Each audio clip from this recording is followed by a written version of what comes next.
Yeah, what's on the line right now is if Eli Kassis wins this, he is going to Worlds. He is going to be in the MPL for the next season. If Eli loses, it's not for sure over. Matt Sperling could win, tie it up, and then we'd see that grud match. And I'm not going to lie, Eli Kassis is a good friend of mine. I want to see him go to Worlds, but wouldn't that grud match be kind of sweet as well? I mean, look, we'll take it, right? If we get it, Yeah. We'll take it. Let's have a look at Magni's opening hand. He's got a Maze Mind Tome. That at least is going to give him some form of card selection. Very important, Corey, when he's got all these dead cards that he's going to want to scry to the bottom. Absolutely. We see Maze Mind Tome be pretty effective last game, but it kind of last match, but it got a little bricked when Eli just went turn 3 Kassis, or turn 3 Kassis, went turn 3 Narset with his mulligan to 4. We don't see the Narset here, so this Tome will be able to just gain some card advantage. That's right. With Narset not in play, you are able to sort of squoze a little bit of extra value out of the tome that wouldn't be there otherwise. Look, with the Narset in play, like, all right, at least it's not dead. At least I can scry. We're going to see Magni scry here. But, what you really want to do in this situation is use the Maze Mind Tome to maximum advantage. And the lack of Narset definitely helps that. Yeah, and you can tome on your opponent's turn, but sometimes you really need to draw that card and have card selection on your own turn, let's say to find a key Thoughtseize or something like that. Maze Mind Tome able to be activated here, or Oath of Kaya, out of the face, perhaps. Lightning Helix to you. Your turn. Open the old account there. Sudden death rules. Luca would be taking it down right now. Oh man, I remember them. I lost to a Sphinx's Revelation for 1 on turn 4. Really? To one of those ones. Yeah. Oh yeah, just a little bit of the old replenishing of the life there, and I lost straight away. I had the craziest sudden death rule where I played a Project X mirror. Do you remember that deck? It had a bunch of Essence Wardens, and it was all about infinite life and stuff like that. So it was just a battle of putting a Soul Warden into play right away. And that's madness. it, right? Yeah. Madness. Yeah. That's the game straight away. Don't even worry about it. Knight of Autumn on the top. Now, the thing about Knight of Autumn is, here's the really important thing about Knight of Autumn. Mm-hmm. It attacks. Yeah, it has 4 power. Yeah. It attacks. That's it. I mean, that's the best that Luca can hope for. He's going to keep it on the top, and he's probably going to use it to destroy this Goalless here. And with a 2-1 left behind, like this game's over. It's I don't know, man. I'm looking for ways for Luke. I'm looking for ways for money to stay in this one. But Eli Kassis just sitting there. He's like, yeah, I'm fine. I got an Elder Gargaroth. I got a Goalless. It's about a half-pass Emergent Ultimatum o'clock if I've ever seen it, Riley. And I think this should do it for game 1. If we've learned anything from our last few matches. It probably will. We may see, the magic happen right here and right now. Looks like Magni is going to make Kassis have it. This isn't something that always happens. Usually it's just sort of, 7 mana target player loses the game. But here, we're going to see Eli go through the motions. Now, here's the combo for those of you who haven't seen it. If Eli takes the traditional trio here, it's going to be Scholar of the Lost Trove, it's going to be Omniscience, and a draft chaff piece of draft chaff that you may not have seen too much of in the past in the form of Final Parting. Yeah. Looks like Ulrun's Epiphany, however, is the pick. And look, any way you slice it, you're getting a huge amount of value and probably enough to win the game from this point onwards. Yeah, it's pretty much trivial at this point, but thank God Luca heard my cries of wanting to at least see Omniscience. Let's see if he really allows this to happen. So, between a rock and a hard place and a slightly harder place here, no easy way out. Magni's like, right, okay, here's my challenge. How do I do this one? How do I win this one? Honestly, these types of decisions of what to give you, even though it truly doesn't matter, it's just frustrating. You're like, okay, I could give you this, you could do this. And it's like, no, you have this then. I'm like, no, you could do this. Like, deep down, it really just doesn't matter. And here we go, Omniscience. Oh, it's been a long time since I've seen an Omniscience in play. Look at this. Give me it. Goalless for free. Go and get another land. There's still a Narset. There's still an Elder Gargaroth. There's still a commit to memory. Don't even worry about it. Now, the memory can't be cast for free. Let's remember that. Very important here. It's not a complete value bonanza. I mean, look, no, it is a complete value bonanza, but it's not a totally obscene value bonanza here, as the memory has to be cast from the graveyard, and therefore isn't subject to the casting rules of Omniscience. This is magic just as Richard Garfield intended. I'm pretty sure this was the vision. A rather one-eyed vision here, Corey, I have to say. The old vision of a cyclop here, mate, if this is what you think the vision was, but all right, okay. The vision of Brent Voss here. The madman himself. Brent Voss. Yes, the madman. He's done it again. And now with, I don't know, I mean, how many mana worth of spells is being cast here? Like 4,000, 5,000? I mean, first Brent Voss makes the Underworld Breach deck. Now this, are we going to keep letting him getting away with this? I mean, this is great. Like, we are reaping what he sows. This is we are harvesting a very rich croppage here from this bloke. Yeah. And I love it, mate. I love it. I love it too. And I was a huge fan of that Underworld Breach deck too. I played so much of that deck. I did not. Yeah, and check this out. Ely already has another turn right now. There were 2 Alrund's Epiphany cast that turn. 2 Emergent Ultimatums. Just in case it weren't enough. And in comes about 400,000 damage. Luca Magni going to take it on the chin. And then there is finally the concession. Eli Kassis. So really, go ahead. Sorry to interrupt you there, but one difference we see here for Agonizing Remorse, that's not nothing. You know, I mean, thought seizing these cards, we saw how Corey Burkhart went out last round, and it was because he thought seized a Emergent Ultimatum, and Ely top deck Scholar to get himself out of it by casting it. Agonizing Remorse, you know, that is a way to prevent that line a little bit. I'm not saying that's going to help a lot, but it helps a little. You know, let's be a bit more balanced about this. We've sort of, you know, we've had a couple of laughs. There's been laughs, there's been tears, there's been smiles and frowns today, Corey. But you know, when we look at this matchup post board, it does get better for Luca Magni. I'm not saying that I'm not saying that we're flipping the script. Yeah. But bringing in Necromancer, bringing in Agonizing Remorse, you know, bringing in something even like a Shifting Ceratops just for some extra pressure. Yeah. When you're taking out a Baffling End and Extinction Event, which doesn't really do anything. Which really is not something that you're super interested in here. No, I mean, you know, we could see things go a different path. You know? Yeah. We can have a look here, and I'll let you know what how these two players sideboarded as we head back down to our feature match area. Eli brought in a Languish and a Shark Typhoon and two copies of Wall of Blossoms. He took out Shadow's Verdict, Tyrant Scorn, and an Elder Gargaroth. Luca Magni, on the other hand, Corey, would you believe it? 4 copies of Agonizing Remorse, in addition to that Necromantia. And I mentioned the Shifting Ceratops and Treacherous Blessing also coming in. Out, Noxious Grasp, Extinction Event, Baffling End. We got it right, Corey. I'm shocked. I am shocked. The unplayable cards came out. We should just retire at this point, Riley. We are professionals at this, right? Oh, yeah. Yep. No, unsurprising to see that removal, taken out here, and hand disruption in the form of Thoughtseize, Agonizing Remorse, taken out of the Tupperware there and put in pride of place in game number 2. Yeah, and pretty interesting hand here. You have 2 pieces of hand disruption from Luca, and Eli's hand is basically just all redundant magic cards. You know, I mean, hitting this Cultivate is probably step 1 and hope to slow him down. Or you go the other way and you're like, all right, I hit 2 Emergent Ultimatums and I hope you never draw one again. And I have perfect information. I guess so does Luca now, but I have no idea what you should take in this situation. I think it's the ultimatums. I think it's the ultimata, and I'll tell you why. It's the less replaceable effect. You can slow Eli down by taking the ramp spells, but at the end of the day, he's still going to have 3, and the Wall of Blossom is more likely to draw one of the, I think it's 11 ramp spells that's still in his deck, whereas there are only a couple of copies, only 4 copies of the Ultimatum, so if you can knock 2 of them out, even if Thoughtseize puts one in the bin for the, oh dear. Didn't play the second Black Source.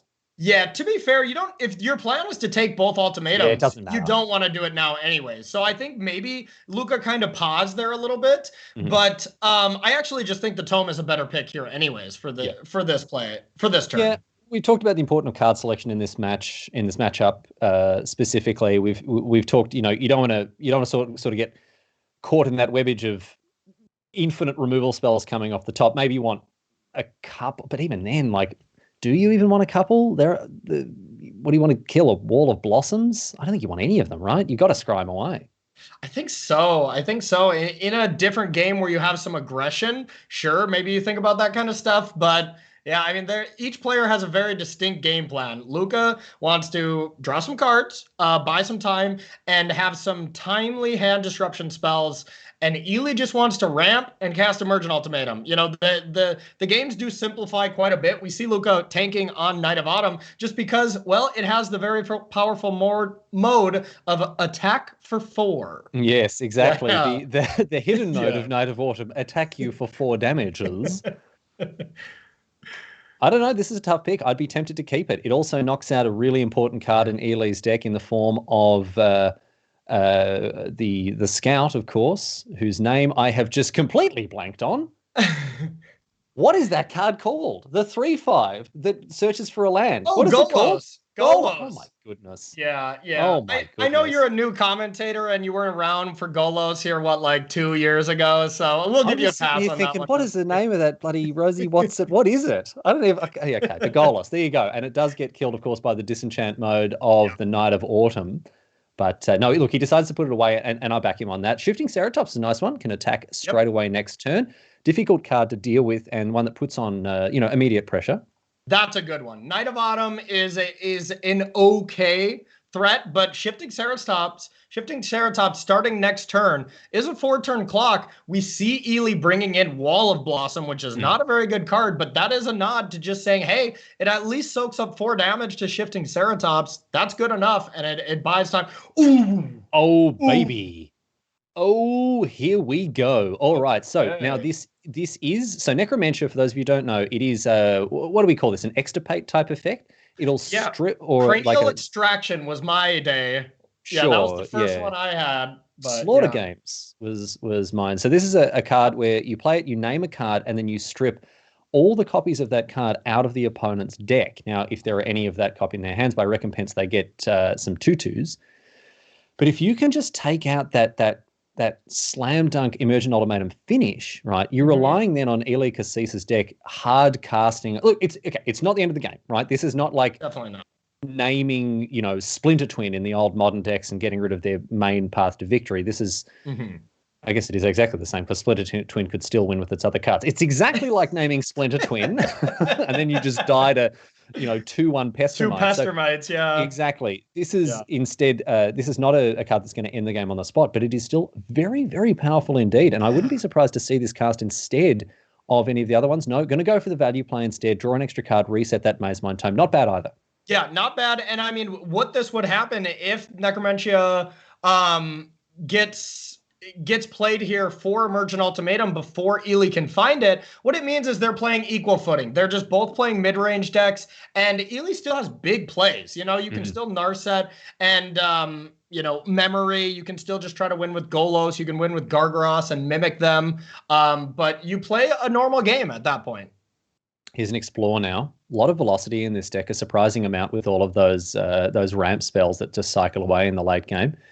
And we're going to see a final parting here. Yeah, look at this, just hardcast final parting. Not exactly what you want to do, but when life gives you lemons, you make lemonade. And right now, Eli's going to pluck a card from the library for his hand, and also one in the graveyard, which could be crucial for later copies of Scholar of the Lost Trove. So Emergent Ultimatum is one of them, and let's see what the second one's going to be here. Commit to Memory. Nice bit of value there.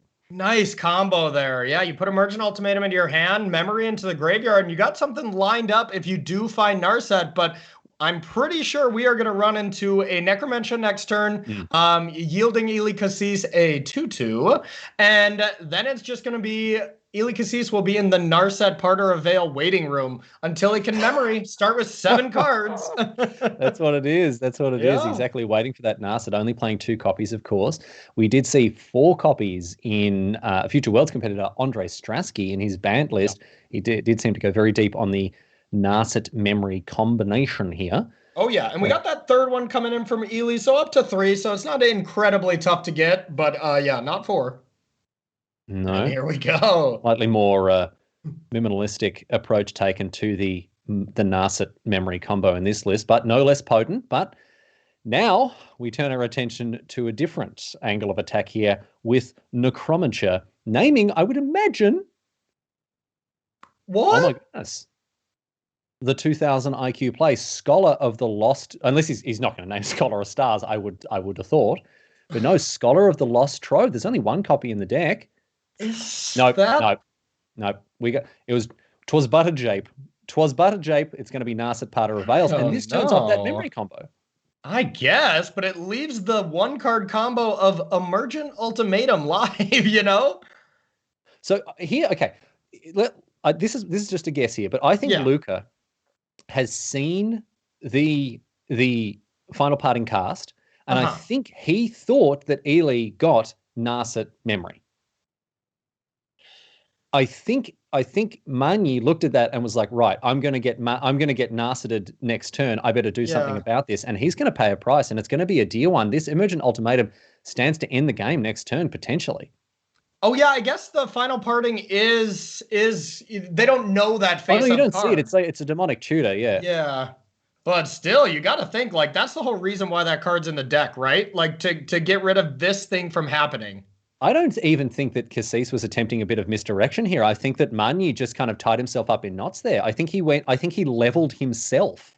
Yeah, I think Luca, kind of just, I wouldn't say got tunnel vision, but just thought the memory was there, so it had to be a Narset. But Emergent Ultimatum is still insane here. No, I think he just looked at that and a bit of the old DJ Khaled, congratulations, you played yourself, because he locked on to an outcome that actually wasn't the case at all. And instead now we have Scholar, Typhoon, and Epiphany. And then honestly, to quote DJ Khaled again, we're going to be taking another one here, another turn coming out, You know what? All he does is win, win, win, no matter what. Same with Eli. Yeah. Or is that T-Pain? Is that T-Pain? I feel like that was T-Pain. God, I don't know, man. We're old. We're too old to be making that's hip-hop it, man. references. I mean, kids these days with their bloody TikToks and their Snapchat and their kickflip, Tony Hawks, who knows what they're going on about. All right, so at Time Walk now, Memory from the Bin can be cast, of course, and Cultivate Glasspool Mimic, not doing a huge amount. You can cycle away the Glasspool Mimic with the Wall of Blossoms. Yeah, I think you just jam memory here. You get a 6/6 shark. You get some more cards. Sure, you'll never do that Narset plan, but starting with 7 cards for each player when I feel like you still have Emergent Ultimatums in your deck, because guess what? Those 2 that got discarded early, they're back in your deck now. Oh yeah, that was of pretty course. Gross, to be honest. Shuffled back in. They weren't extirpated after all. They weren't extracted. Oh dear, and that is not a good hand here for money. That is not a good hand. Knight of Autumn. Knight of Autumn is good. I was going to say the Knight of Autumn has a little bit of upside getting rid of that Shark Typhoon, but 4 lands and a Lightning Helix. Like, this hand has 2 relevant cards in it. Yeah. Yeah.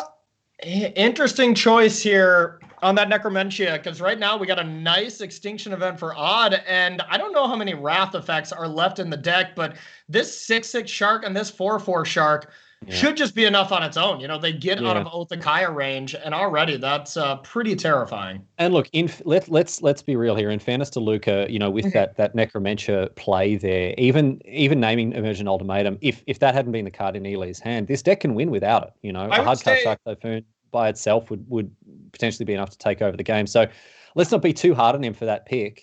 As I say, I think he kind of leveled himself a little bit, but at the end of the day, this Sultai deck needs more than just one silver bullet to close out the game. You have to be ready for it on a lot of different axes, and that's really difficult when you're playing a deck that is so singularly focused on beating a different kind of deck altogether, Corey. Yep, exactly. And honestly, he named Emergent Ultimatum. Eli's still favored in that position. I'm almost certain of it. It's a little less, but yeah, and we saw Luca hovering over the good game, realizing that these Sharks are just going to be too much. I think we're a couple turns away from crowning Eli Kassis a Worlds competitor and an MPL competitor for the next season. This is huge. This is something that Eli Kassis is going to proudly record in his biography. He'll get his Boswell to write down all of the enormous achievements he's making today with this win that we expect him to pick up here. He is so far ahead. And the next chapter in the story of Eli Kassis, potentially, very, very likely, in fact, a Worlds competitor, a member of the MPL, and also a very, very deserving recipient of these honors, Corey. I know you know this bloke. You're good mates with him, and this will mean a lot to him.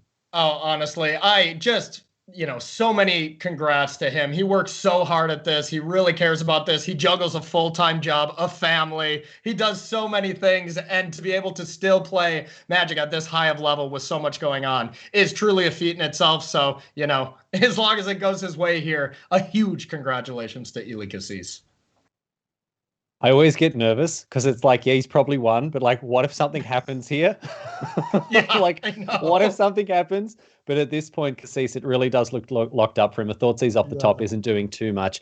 I mean, Magni can gain 4 at instant speed with the Maze Mind Tome. He can cast the Yorion to gain a little bit more life and take down the bird token, I guess. Yeah. Knight of Autumn also gains life. So, all right. Oh, no, okay. Going to the life from the Knight of Autumn. Are you going to just destroy the Golos here? Probably destroy the Golos. I mean, this is not awful, right? Like we have the 4/5, which is going to be on blocking duty for the 4/4 Shark. So now if we find an answer for that 6/6 Shark, this game is all of a sudden not over.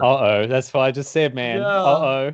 I was worried about this. This is what happens. But here, Eli does have, the castle upkeep. I'm guessing he has an upkeep stop set to do a little scrying. If we have any removal spell, Tyrant Scorn, if any of those are left in, maybe an extinction event, even Languish wouldn't do it. Another Golos, pretty strong. Another Golos isn't too bad at all. There is that copy of the World Tree, by the way. You can just see it in the top right corner of Eli's lands there, and that'll enable Golos to be cast and activated. I think, is there enough mana for that this turn? Potentially. I just counted one short, but we've done this before, Riley. Yeah, so numbers are hard, man. Numbers are pretty tricky. I prefer the way that Trolls count in the Discworld series. It's 1, 2, many, lots. And at this point, Kassis has lots of lands. I like to count like Karn. 1, 2, 7. 7. Yeah, exactly. Yeah. That's for sure. All right, another land here. An interesting spot here. He's thinking about not playing it to be able to activate it the turn that he plays it. It's playing around Knight of Autumns, but it's not playing around Thoughtseize. But to be fair, Thoughtseize can't be cast at this moment. So it does seem smart and just had them both. Wow. So if he played Golos, you keep Knight of Autumn on top. But since he didn't play it, you have to bottom it. And then Golos can take over the game next turn. So Eli Kassis' decision seemed impeccable there. Yep, looked pretty good. So back to Magni now, who can scry before he draws. I think he's going to do that. Yes, indeed. Going to have another look. Another Maze Mind Tome's not going to do it. I don't know what he's looking for. It's probably not a Yashan Implacable Earth. Yep, Triome Scry. Looks like we might be down to the final countdown. Do. We better be careful. We'll get a bloody DMCQ notice for our pitch perfect recreation of that song here. Oh, yeah, Kaya, here we go. Kaya does something. Does Kaya do something? Yeah, it takes out Shark. Exile a Shark, of course. Yes, the converted mana cost or the mana value of that Shark is 0, so it does get rid of that. Oh my goodness, Luca Magni on the comeback trail. Oh. Okay. But of course now we do have Golos into spin straight away. Enough mana here. Wow, this is insane. And Kaya can gain some life too, so that can at least turn on Thoughtseize again. Thoughtseize, I guess, is not going to be that relevant after this turn, since Golos is very likely to come into play.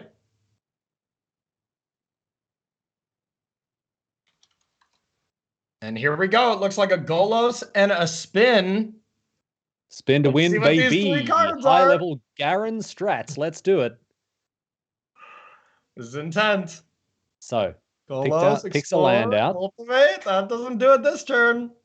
Okay, and yep, too many ram spells on the dance floor here.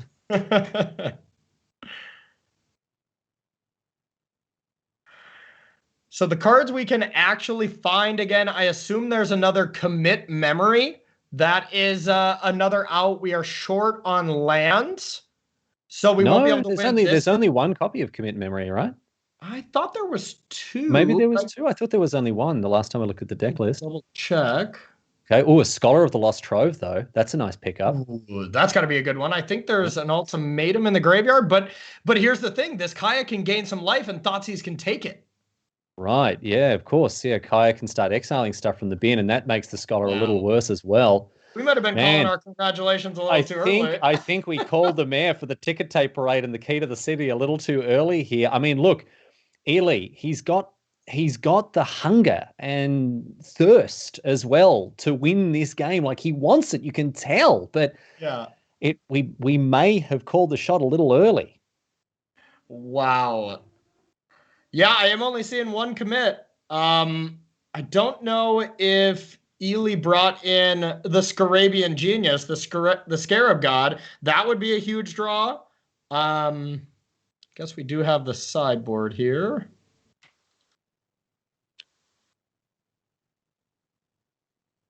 So Maze Mind Tome activation here. Doesn't look like it. Yep. And a Thoughtseize. Another Maze Mind Tome now. Oh, this rope is coming for Luca. Yeah, he doesn't have any timeouts as well. Oh, my goodness. Oh, and there's Knight of Autumn for Golos.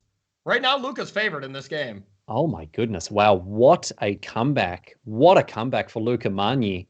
We were signing, sealing, and delivering that invitation for Kassis, but no. Oh, no. Kaya takes out the other shark, and now all of a sudden, Magni is making one of the most remarkable comebacks I have ever seen. But without getting the life from Kaya, we can't cast Thoughtseize, so Scholar can get something. I don't know if that's something this is the thing. Game breaking, but what remains in the graveyard is my question. Or the deck. After commit, great question. Yeah. After commit to memory, recycled the deck and shuffled everything back in. What remains? Because he has a little bit of life to play with. Okay, he can take 3 hits from this Yorion before it becomes a huge issue. Yep. But now there's the Yashan as well. In addition to the Knight of Autumn, the attack isn't just the 4 in the air. Yeah, and we saw a quick glance at that graveyard, but I did not see everything here. Yorion comes across for 4. And now that's the exile. So the Emergent Ultimatum has been exiled. Same with course, the to its own ability. Same to and the same to the Epiphany. I know Extinction Event was cast, right? Yeah, but I think it was shuffled. I think it was shuffled back in. I don't think so, because it was with the Shark Typhoon, so wasn't, or maybe you're right. Okay, there's Emergent Ultimatum. Okay, all right. But what's left in the deck to get? Shock. Does he have shock in his deck? Factual just needs a shock here, yeah. Right? Games are so easy when you just need shock. So Emergent Ultimatum. All right. Eli looks like he has submitted 2 cards. I mean, I know we have like Gargaroths, right? Like we have Gargaroths. I'm looking right now. I think there's one more Alrund's Epiphany, so you can't give him that one. Was it just an Omniscience? I think Final Parting's back in there. Alrund's Epiphany, Omniscience, and Final Parting. Omniscience was shuffled back in. That'll make a difference. That means the Scholar can be cast in addition to... Well, you can't do Allrun. You just die because you just die. So here, and because the Scholar is in the hand, this means that you can go and get something with the Final Parting to flash back to the Scholar straight away.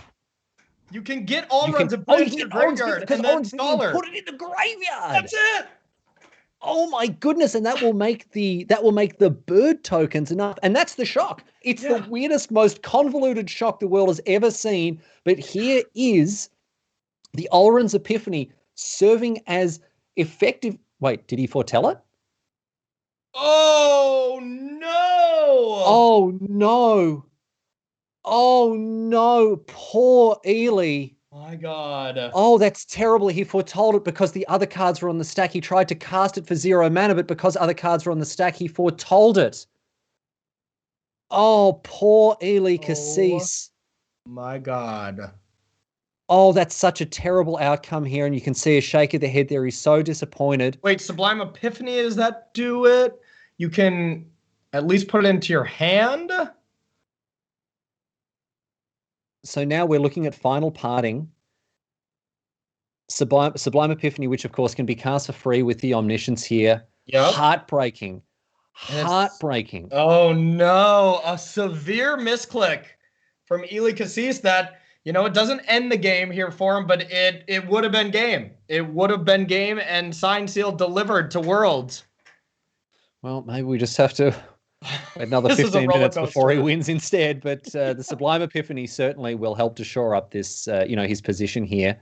Yeah. And then, he can cast the Alrund's Epiphany next turn. But still, that is Well, is Riley, rough we've stuff there. called GG twice in this Yeah, game. I'm not doing it Yeah, again, I man. think we should just watch at this point.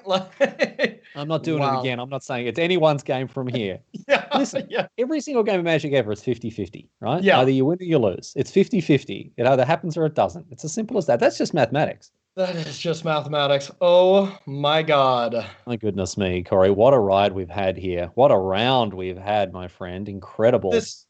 This has been an insane weekend. Just a great weekend for Magic. Oh, yeah. We've had some spicy decks, man. Some hot Kasabi-like heat in the feature match area. Here's the Thoughtseize. And I think we'll see a response to this here. Yep. I mean, you have to counter that. Use it or lose it, right? Yep. So what do you do? You can't really bounce Yorion at this stage. You can't really bounce anything because everything has ETB triggers with Yorion. So you can bounce your own Wall of Blossom. That's probably the best because you don't want to bounce the Scholars. No, you make another copy of the Scholar. That's pretty good, I think. Well, you definitely do that. But I'm just saying, what do we bounce?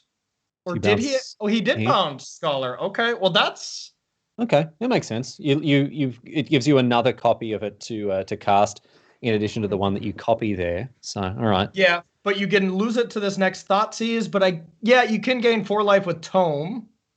Or it got countered, so you didn't even lose the 2 life. No, it's fine. So Sublime Epiphany being flashback by the Scholar. This is the copy of the Scholar. Here's little combo. Very nice indeed. And are we going to see bounce copy draw again? So much value from this Scholar of the Lost Trove, huh? Really giving me a lot of Torrential Gear Hulk Sublime Epiphany vibes. I thought that was the coolest thing you could do in the world. I remember when I first started playing Magic, and I thought the coolest thing you could do in the world was cast like a Palaco Worm, right? Yeah. And like draw a card and gain 7 life. And how wrong I was about that. Or flashback call the herd and be like, I get to cast this spell again? Are you kidding me? Really get you. This is so good. Wow. Okay. I mean, this still definitely looks like never mind. I'm not saying it, man. I'm not saying anything. This is a close game. Anybody can take this down right now. Can I tell you this? Yeah. In all my years of coverage work, right? I've been doing this a while. I have never, ever seen an Omniscience on the battlefield for this long, ever. Same. It just ends right away, right? Like normally when an Omniscience hits the battlefield, the game ends on the spot here. This is the longest time I've ever seen an Omniscience actually stick around and have the game continue. Oh God, same. That is for sure same. Okay.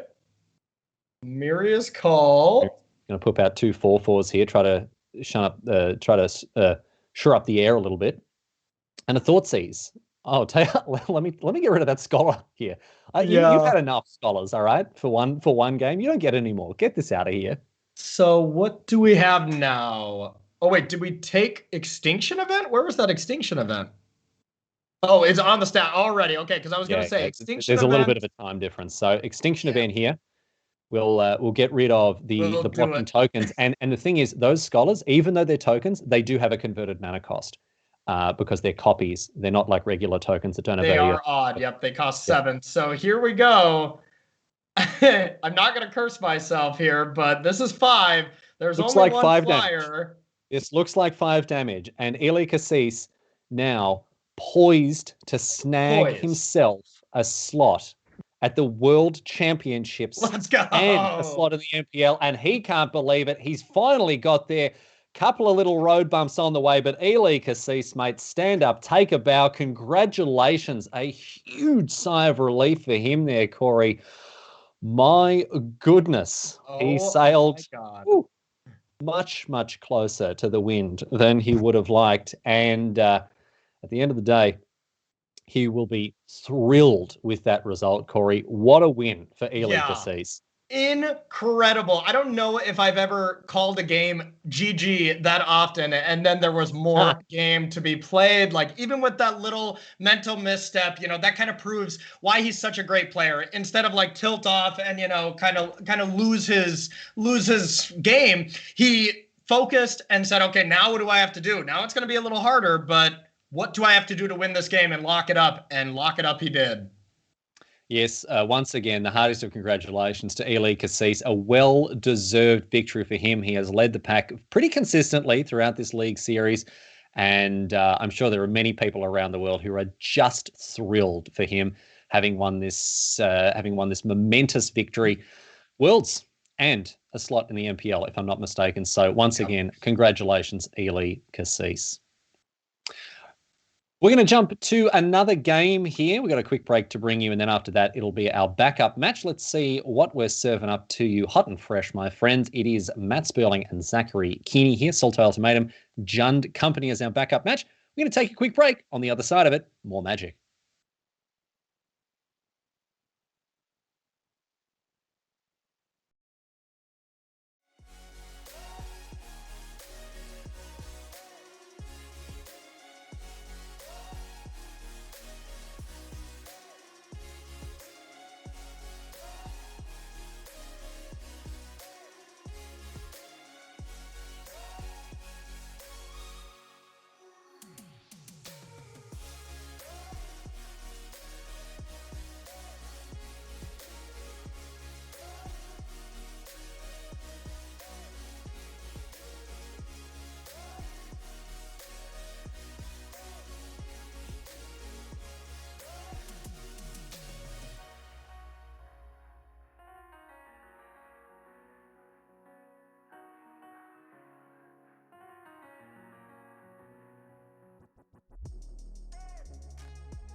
Hello, everyone. Welcome back to live coverage of the League Weekend, Strixhaven League Weekend, coming your way from me, Riley Knight, and joining me, Corey Baumeister. We're going to head down to our feature match area for our backup match.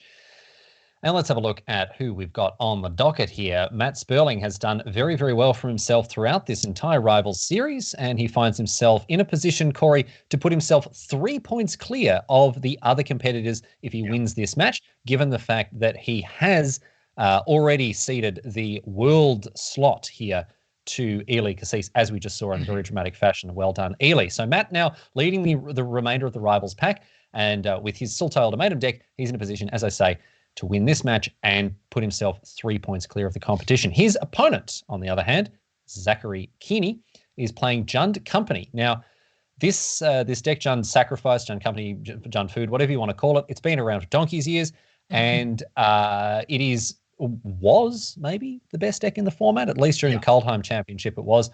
How does it stack up against Sultai? You know, I mean, they brought Sultai for a reason. Jund, was on everybody's radar as the #1 deck. It seems really good to me. It doesn't seem like Jund is fast enough to compete with Sultai Ultimatum, and we don't really see Thoughtseizes in the main or any interaction at all except claim the firstborn and maybe taking a 1/1 bird or something like that. So you got to give the advantage to these Sultai Ultimatum decks. It feels kind of similar to like Rakdos midrange versus Sultai Ultimatum in standard. That matchup is abysmal for for Rakdos. So it seems like it's going to kind of share the same traits as that.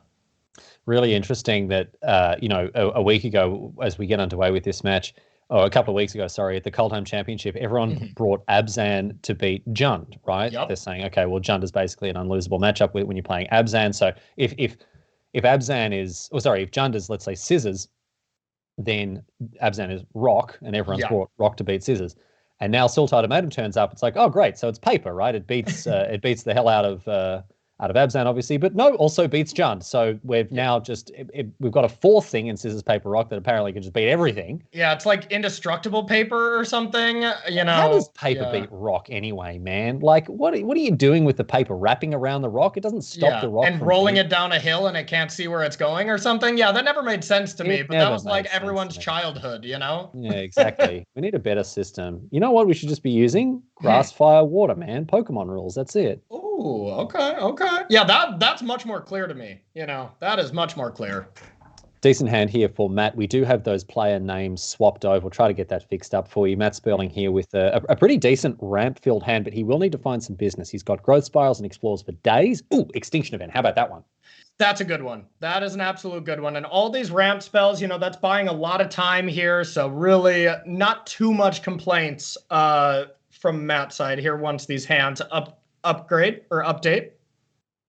He will be hoping for an upgrade with his hand, though, when he's using those Growth Spirals to maybe find some business. But hey, Extinction Event's a really nice one against Jund. Priest of Forgotten Gods immediately turned on with the Woe Strider. But this is not the matchup where Priest does its best work.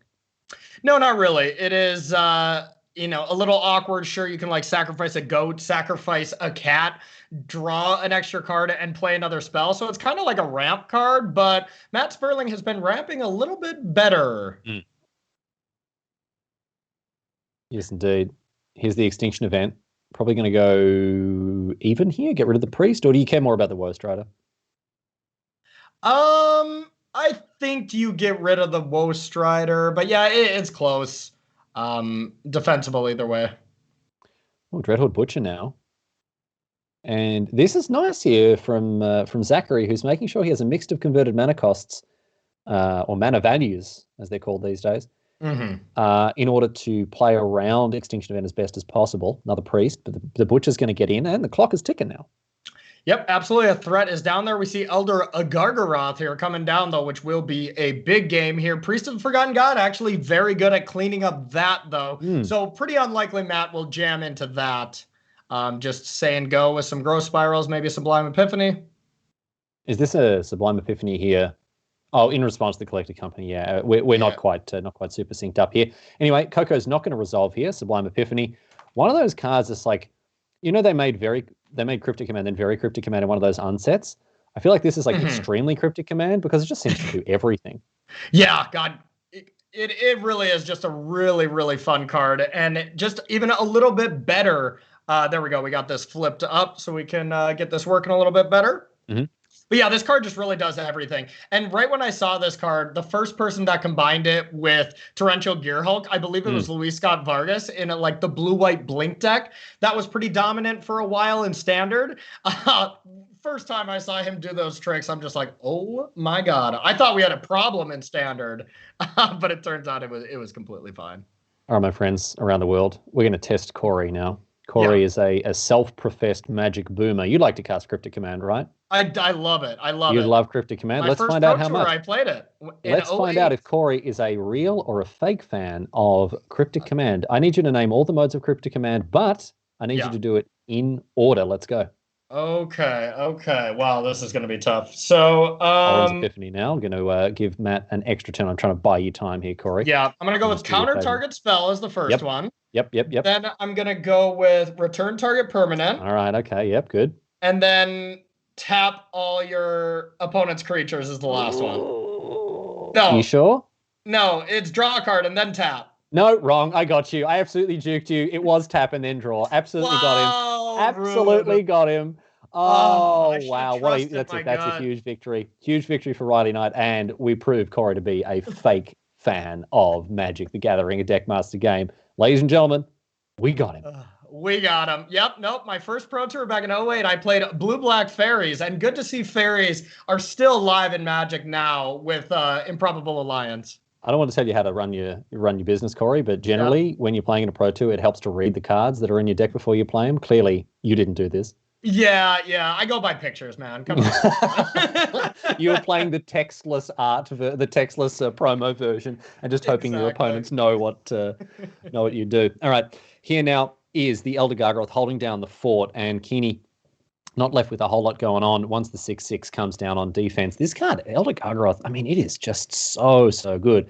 Yeah. Back in my day, we paid 5 mana for a green card and got a 5/3 that checked if you were carrying 2 spears. These days, you get a 6/6 that I don't know what it does, man. So many things, right?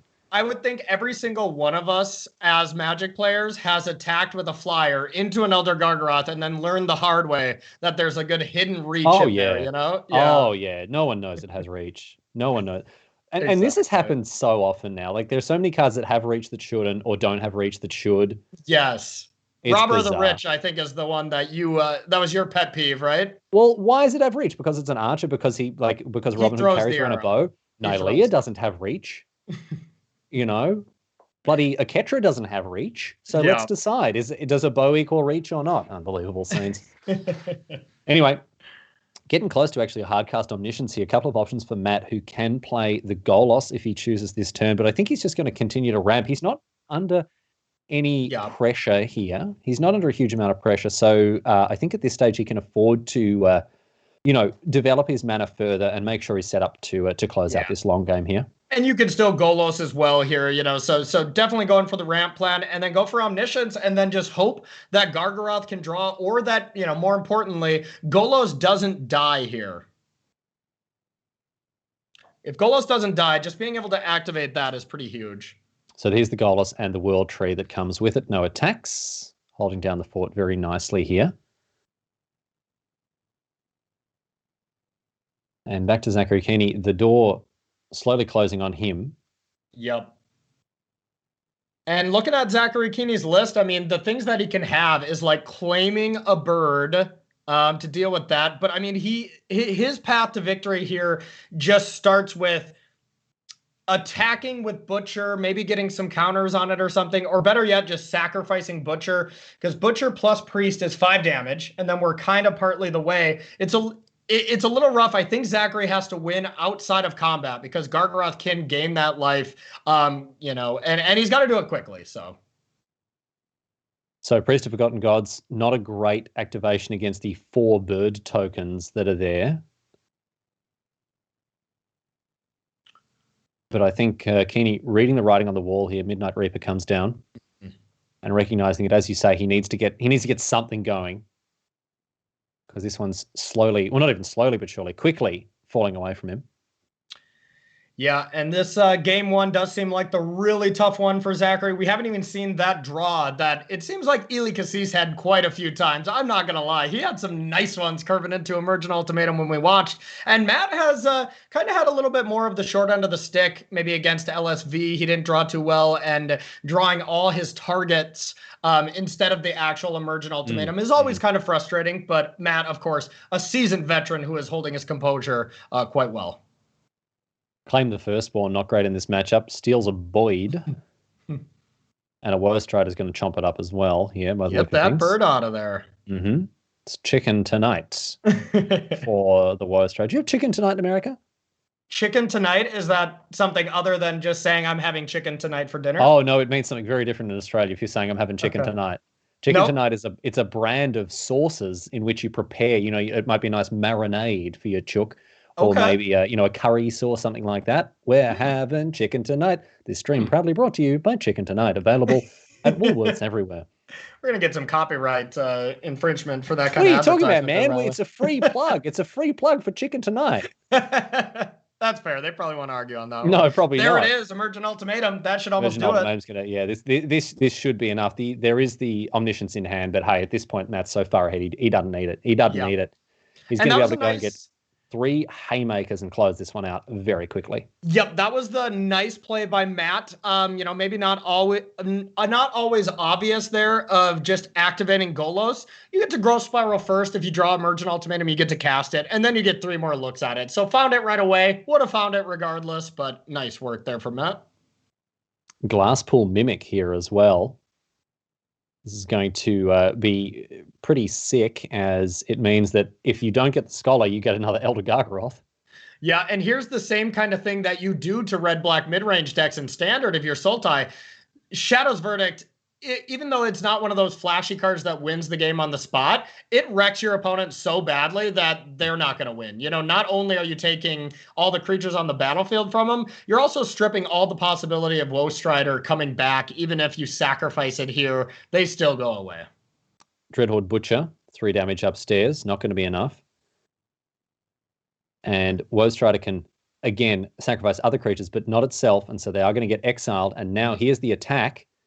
Probably gain some life just to be certain. Yeah.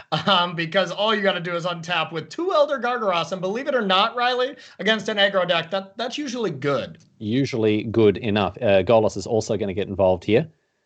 And 3 life. I mean, it's unlikely, but if your opponent just goes like Collected Company into double Mayhem Devil into like something, 4 life might not be enough here. But that's the something you got to start with. There's the Coco. All right.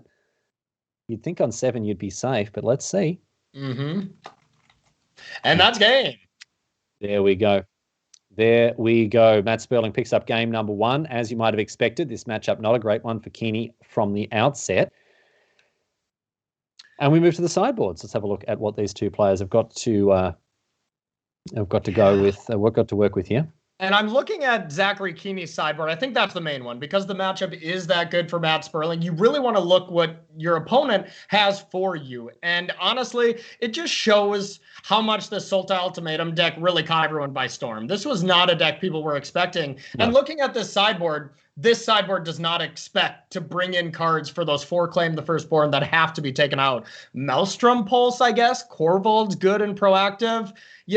Scavenging Ooze. But look at that. These are not great cards. So this is what really, pays dividends when you are a professional team that can find something like this. If you have a superhero like Brent Voss on your team that can facilitate you with this kind of cool deck, you can catch everybody by surprise, even in an open deckless tournament, because decks aren't ready for you. And that just seems like what this Sultai deck has done all historic in this league weekend. Dude, I just want Overwhelming Splendor on the battlefield, man. You want what? I just want to see this Overwhelming Splendor on the battlefield. I don't ask for much. I really don't. Like, I'm a good person, man. I recycle. I donate to Wikipedia. Like, I don't ask for much, but I just want to see Overwhelming Splendor at a league weekend win a game of Magic. Please, please, please. Yeah, I remember this being a game-ending limited card here, but I had to give this one a quick Google for a refresher. And yeah, that card will do it. But here's my question. What if auras get equipped to these creatures? Is it a layering thing? Now, if a Mystic Subdual gets cast on an Overwhelming Splendor. Now, if I have an Opalescence in play, right? Yeah. But then I cast Humility. So Overwhelming Splendor, for those of you who don't know, it is an 8-mana enchantment that turns all the creatures it's a curse. It's an aura curse you attach to your opponent. Well, I guess you could attach to yourself if you... You're good. I don't know why you would, but there's probably some reason somewhere. Yourself. All their creatures lose all abilities, become 1/1s, and they can't activate any abilities except for Planeswalker abilities or mana abilities. Mm-hmm. Not very good when you've got a deck that is filled with creatures with abilities that you want to activate. But if you strap Angelic Gift onto those creatures, they will maintain flying if we learned anything from the Mystical Subdual nonsense that we dealt with earlier. Do they get... I honestly don't know. Let's not even go into it again. We're just going to make ourselves look silly. We've embarrassed ourselves enough this weekend. Exactly. Double Dreadhorde Butcher, the start here for Kiihne. Nice and aggressive here. One of them's going to get across after the Water Blossom soaks up 2 damage from the other. Not good news for Sperling. The old Falcon Wrath Noble ability. Or as Corey calls it, probably something dumb from like 1897. Yeah, look at Sperling's luck here. Like, this deck can be very, very powerful, but it can be very, very mean to you as well.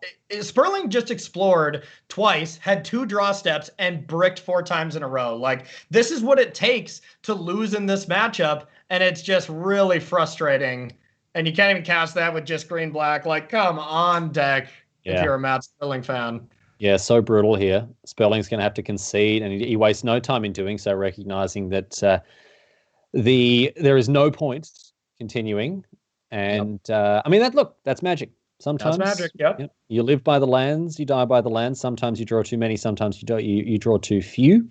Often criticized, but an integral part of what makes this game fun is the mana system. I think that for sure R&D have defended it as a feature and not a bug, and certainly generate some feel bad moments like the one we just saw there. But overall, an integral part of the game. We move on.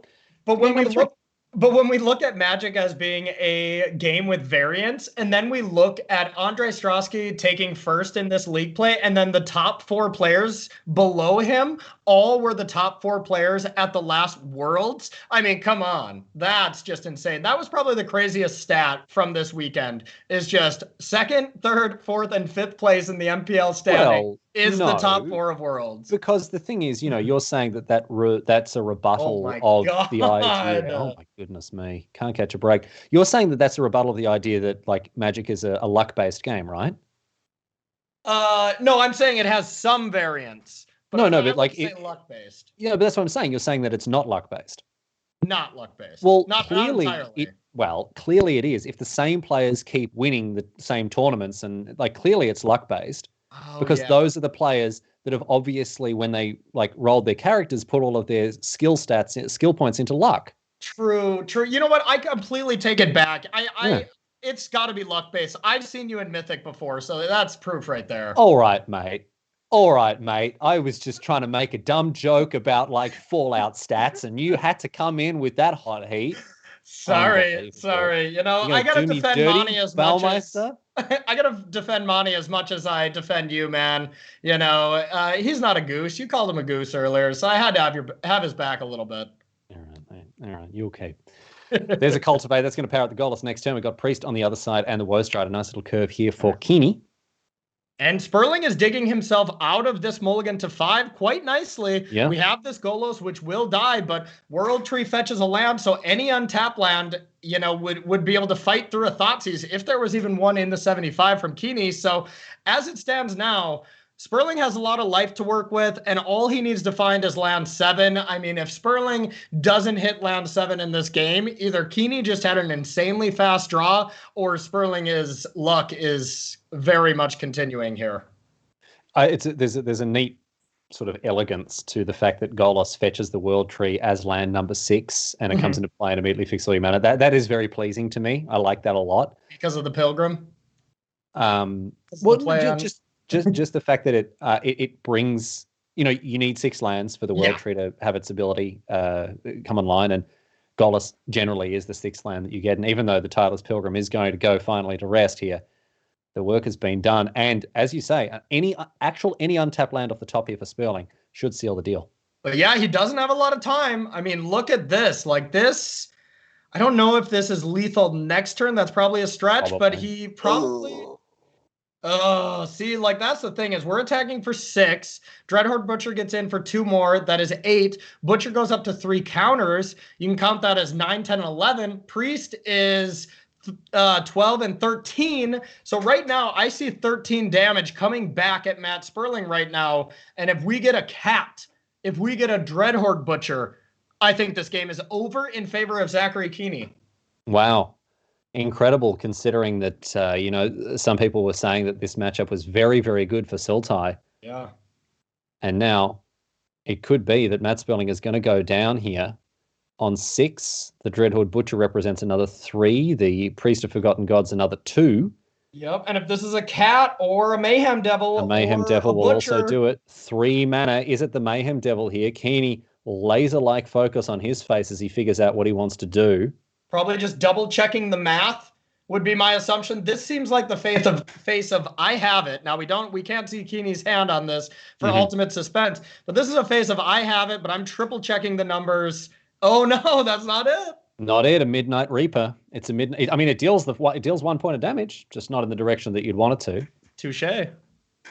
And now that does give you a couple more outs though, as you can, sack some creatures to try to get a cat. There's a lot of cards coming in too. Yep, 2 mana as well. Another land. And that'll do it. Company. Oh, Dreaded Butcher. Dreaded Butcher's enough. It can be sacrificed to the Woe Strider, and 1 damage is all that was required. Matt Sperling going down in dramatic circumstances. Yeah. It was admittedly a mulligan to 5. He rallied marvelously, but Zachary Kiihne there defying the expectations, defying the odds, and taking out this game and indeed this match now 2 games to 1.